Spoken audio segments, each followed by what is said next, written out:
आदित्याय च सोमाय मङ्गलाय बुधाय च गुरुशुक्रशनिभ्यश्च राहवे केतवे नमः।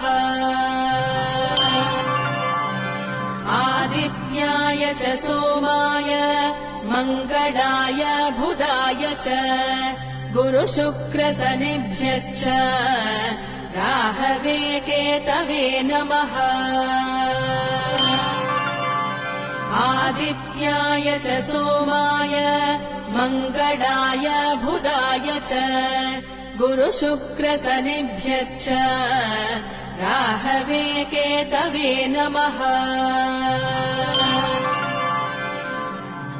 आदित्याय च सोमाय मङ्गलाय बुधाय च गुरुशुक्र